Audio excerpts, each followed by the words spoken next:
Bonjour à tous, c'est Boulistra, très heureux de vous retrouver pour cette nouvelle vidéo, la vidéo réaction sur les matchs de Ligue Europa.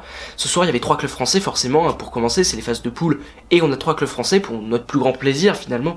En Ligue Europa, on va commencer par les mauvaises nouvelles, ou par les trucs pas bons, pour aller jusqu'au bon, voire très bon, et vous inquiétez pas, c'était assez rare les saisons passées, mais là, oui, il y a du bon en Ligue Europa, dès les phases de poule, et ça c'est cool.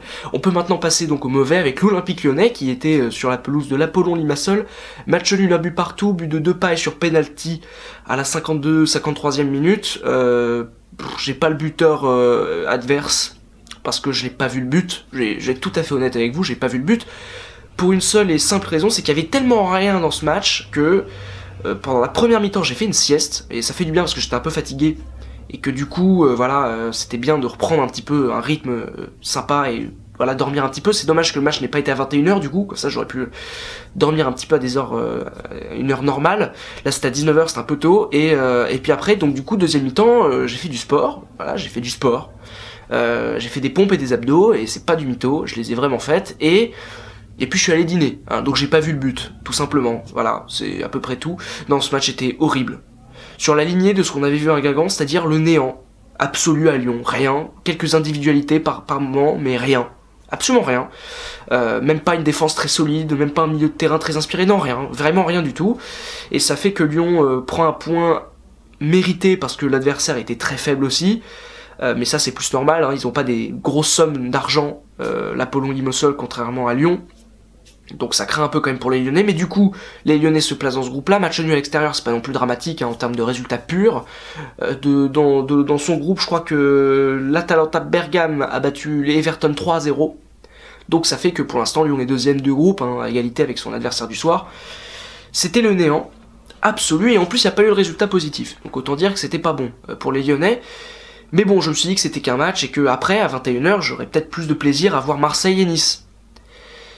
Et bon, on va commencer par Marseille, j'ai pas eu plus de plaisir, voire pas du tout, hein, puisque, bon, victoire 1-0 des Marseillais, le résultat est là, et ça fait du bien. Victoire marseillaise, 47e minute, but de Rami sur corner tiré par Payet.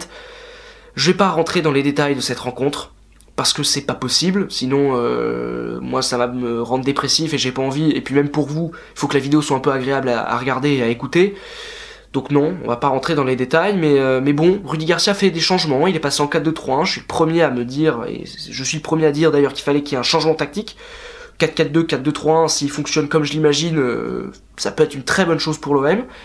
J'ai pas forcément tout compris dans sa compo, mais je lui en tiens par rigueur. Aujourd'hui à Rudy Garcia, le résultat est là, et dans le climat actuel de Marseille, c'est une très bonne chose. Il n'y avait rien, le contenu était nul, mais au moins il y a eu des changements, et les 3 points, ça fait plaisir, surtout que dans l'autre match de ce groupe-là, il y a eu match nul, entre le Victoria Guimarães et Salzbourg, voilà. Match nul, donc l'OM est en tête de sa poule, avec déjà 2 points d'avance, super, on est content.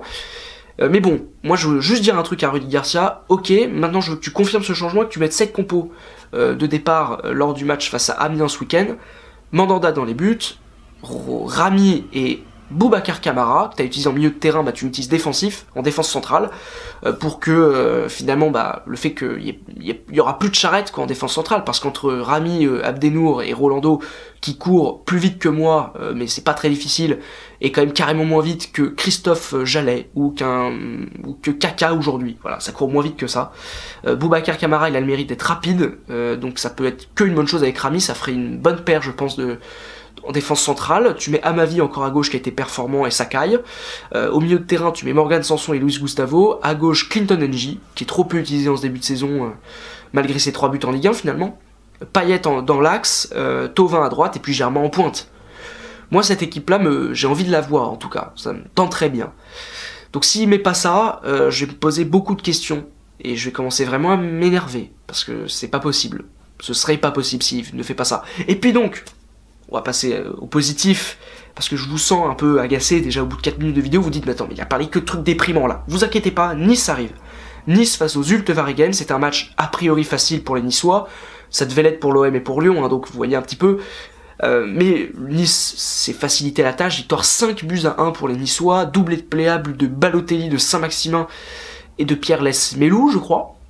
pour les Niçois, non, Dante, pardon, excusez-moi, je dis n'importe quoi, Dante qui a marqué, grosse satisfaction pour les Niçois, dans le jeu c'est impeccable, 4-4-2 parfait, la paire Balotelli-Plea est impressionnante, comme la paire Seri-Mendy, remarquable à la récupération, c'est vraiment extrêmement kiffant de voir ces deux joueurs ensemble, quand on les connaît, quand on a suivi un peu l'histoire de l'OGC Nice récente. Franchement, ça fait plaisir de les voir, ces deux joueurs. Sur les côtés, on a Pierre Lesmelou et Saint-Maximin qui ont encore plein de défauts, mais qui assurent, même si Pierre Lesmelou, quand même, faudrait un moment mettre un autre joueur sur ce côté gauche parce que c'est pas son poste. Les latéraux, plutôt pas mal, Jallet dépanne bien, et Souquet à droite, c'est quand même monstrueux, puis une charnière centrale très solide, enfin bref. Et puis même Cardinal, très bon. En gros, il n'y a rien à dire pour ce soir. S'il y a quand même une chose à dire, c'est que c'était que Jules Varegem. Voilà, donc c'est une bonne performance. On a vu des choses très intéressantes, enfin la performance monégasque face à Monaco était quand même un peu plus intéressante et un peu plus importante je pense dans les têtes niçoises. Mais c'est bien ce qu'ils font là, 2 victoires de suite, 9 buts marqués pour un seul encaissé. Ça devient bien, ça revient bien à Nice. Et puis voilà, la vraie différence finalement entre les 3 clubs dont je viens de parler ce soir, c'est leur coach. Parce que Lucien Favre, à côté de Rudy Garcia et Bruno Genesio, il y a pas photo quoi. Vraiment, pour l'instant, il n'y a pas photo. J'aimerais que les deux autres me prouvent le contraire, mais pour l'instant, non. Enfin bon, voilà, j'espère que vous avez apprécié cette vidéo, réaction, comme souvent, hein, voilà, on réagit à chaud. J'espère que vous avez apprécié cette analyse, merci beaucoup de l'avoir regardé jusqu'au bout. Si vous l'avez apprécié, c'est très simple, vous likez, vous partagez, vous commentez cette vidéo, vous pouvez même vous abonner, tiens, faites une folie, allez vous abonner, regardez d'autres vidéos. Demain, réaction de Vasco par rapport au match Toulouse-Bordeaux, qui devrait être intéressant, petit derby de la Garonne, pas piqué des hannetons comme dirait un youtubeur assez connu. Merci beaucoup d'avoir regardé cette vidéo et à la prochaine sur la chaîne Foot News.